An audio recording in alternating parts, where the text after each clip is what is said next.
धन्यवाद। माननीय मनोहर लाल जी का अब कुछ लोग पूर्व मुख्यमंत्री कहते हैं, मेरे मन में उनका जो आदर है वो एक मुख्यमंत्री से भी ज्यादा है। एक इंसान के तौर पे मैं बहुत आदर करता हूं और मैं समझता हूं कि जिस तरह के मुख्यमंत्री वो रहे हैं, उन्होंने कोई द्वेष नहीं रखा है। गरीब को नौकरी मिल जाए, पारदर्शिता हो,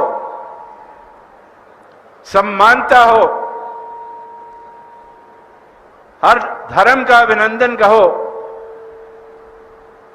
हर किसी में से एक जैसा व्यवहार, हर समाज के हिस्से को आगे बढ़ने के लिए बराबर का मौका, हर गरीब के बच्चे को उसकी लियाकत और काबिलियत के दम पर नौकरी, प्रदेश की उन्नति, किसी के साथ द्वेष नहीं, किसी के साथ बदले की भावना नहीं। इन शब्दों के साथ मैं एक व्यक्ति की मूर्ति बनाता हूं जिसका भी जन्मदिन आज ही है। मैं उनको भी जन्मदिन की बधाई देता हूं।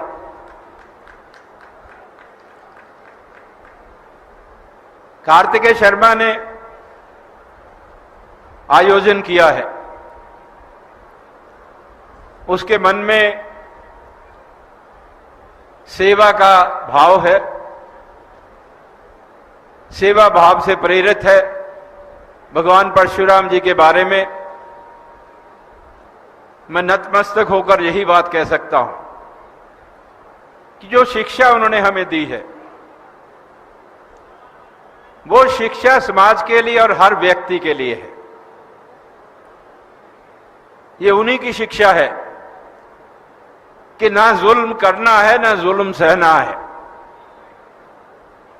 जो जुल्म करता है उसका मुकाबला करना है,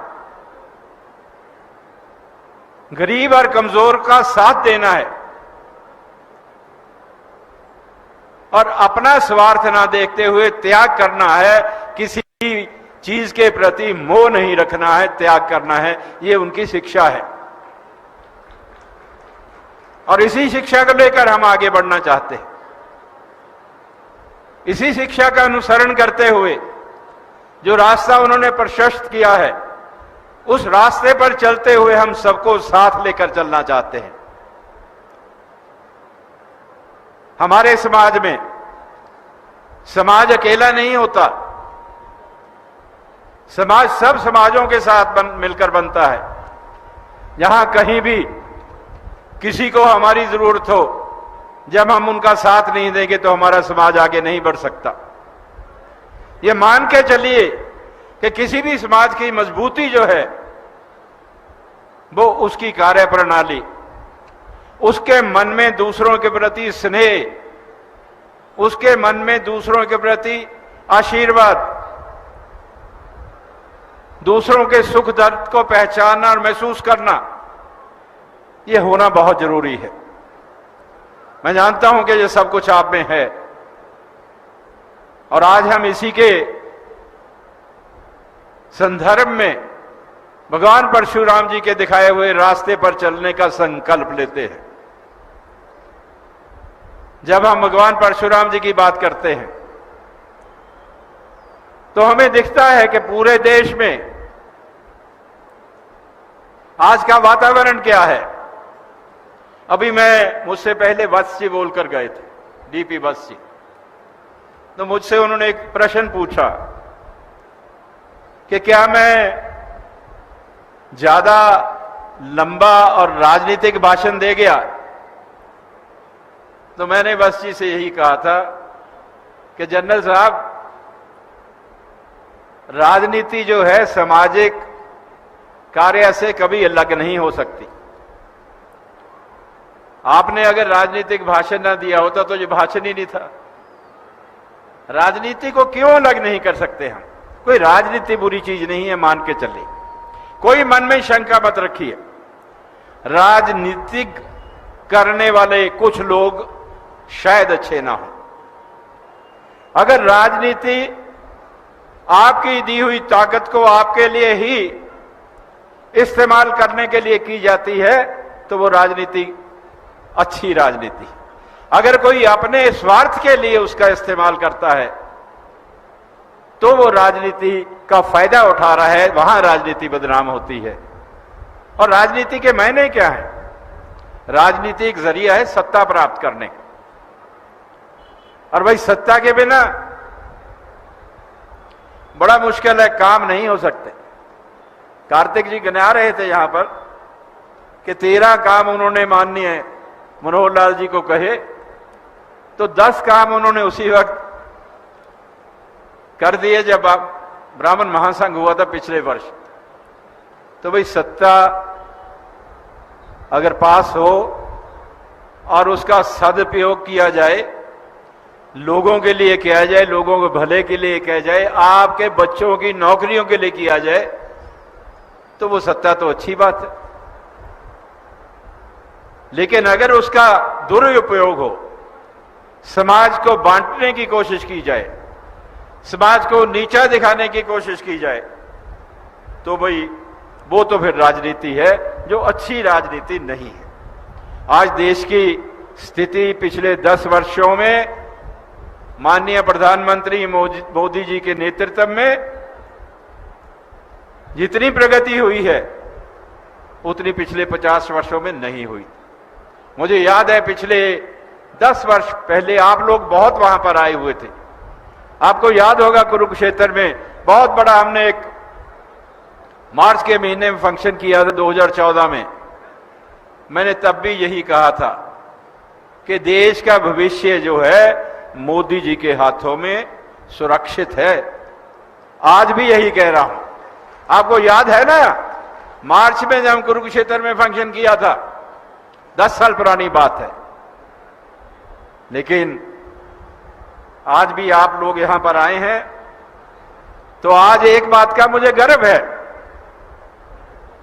क्योंकि हमारे ही समय में देखा गया है कि कश्मीर की हम बोल देते हैं 370 की धारा को हटा दिया। अरे उसके हटने से आज जो कश्मीर में शांति है, तो एक उम्मीद जागी है। वहां के हजारों पंडित जो वहां से निकाल दिए गए थे, उनके मन में एक उम्मीद जागी है कि हमारा देश है, हम जा सकते हैं।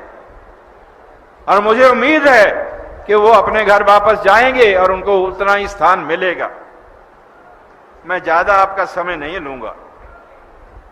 जहां सम्मान और इक्वल अपॉर्चुनिटी की बात करते हैं, हम इस बात को मानते हैं कि संविधान की रचना बाबा साहब ने की और संविधान हमें बहुत प्यारा है,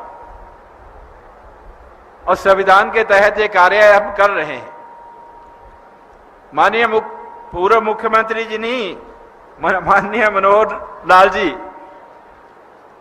आज आपको जो लोग बैठे हैं आपके जन्मदिन पर आशीर्वाद दे रहे हैं, उसके पीछे भी बहुत बड़े कारण हैं।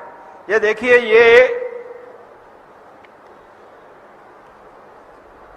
ये 10,000 नौकरी जो बच्चों को मिली है उसकी लिस्टें हैं। ये आर्थिक आधार पर कमजोर बच्चों की लिस्टें हैं, जिसको चाहिए मुझसे ले लेगा। ये टाइप्ड है, उनके नंबर, उनके एड्रेस हैं, जिन 10,000 बच्चों को नौकरियां मिली हैं। तो उनकी जिंदगी को संवारने के लिए, एक नई रवायत पैदा करने के लिए, एक नई आशा चमकाने के लिए आप आज को आशीर्वाद दे रहे हैं। ऐसे ही होना चाहिए। हमारे बच्चों को रोजगार मिलना चाहिए, क्योंकि रोजगार के बिना हमारा गुजारा नहीं हो रहा है।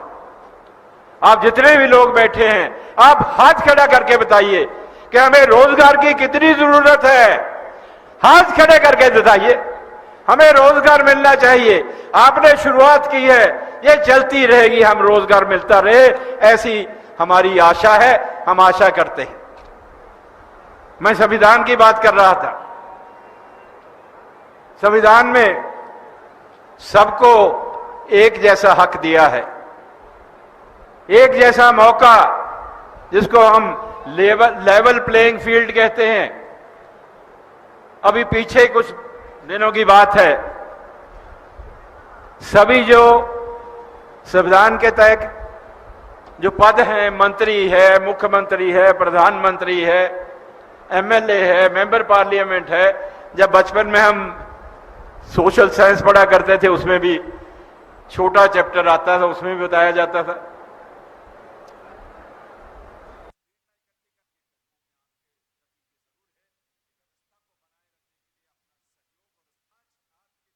आज से ये सीधी तस्वीरें